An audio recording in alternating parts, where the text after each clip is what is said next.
కారం దోశ. ఇదే కారం దోశ మన ఇంట్లో చేసుకుంటే ఇంత టేస్ట్‌గా రాదు, కానీ రెస్టారెంట్‌లో అలానే స్ట్రీట్ సైడ్ ఫుడ్‌లో ఇలా తిన్నప్పుడు ఆ టేస్ట్ అనేది చాలా బావుంటుంది.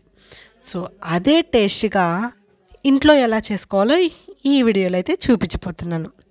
సో, ఈ కారం దోశ క్రిస్పీగా అండ్ టేస్టీగా రావాలంటే ముందుగా అయితే మనం మిక్సీ జార్ తీసుకొని ఇందులో మన కారానికి తగ్గట్టు ఎండుమిర్చి, ఆనియన్స్, అలానే కలరు పులుపు కోసం టమాటాసు, కొద్దిగా సాల్టు, కొద్దిగా వాటర్ పోసుకొని మనమైతే ఈ మిశ్రమాన్ని మిక్సీ పట్టుకోవాలి.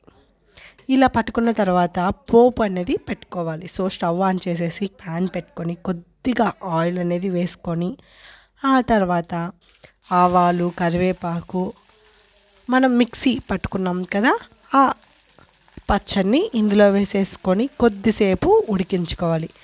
అన్ని చట్నీలు ఉడికించుకోం, కానీ ఈ ఎర్ర చట్నీ ఉడికించుకుంటే అంత టేస్ట్ వస్తుంది. సో, ఆ టేస్ట్ అనేది చాలా బాగా ఉండాలంటే కొద్దిసేపు ఎక్కువగానే ఈ చట్నీ అనేది సన్న సెగపై ఉడికించుకోవాలి.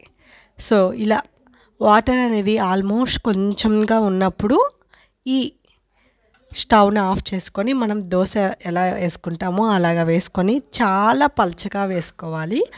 అండ్ దానిపై మనం ఎంత కారం తింటామో దాన్ని బట్టి మనం ఈ చట్నీని వేసుకుందాము. సో, ఇదే చట్నీ వేసుకొని ఈ కారం దోశ తింటుంటే చాలా బాగుంటుంది అండ్ మనకు రెస్టారెంట్లో తిన్నంత ఫీల్ వస్తుంది. అంత బాగుంటుంది. ఒకసారి ట్రై చేయండి. Thanks for watching friends. Bye bye.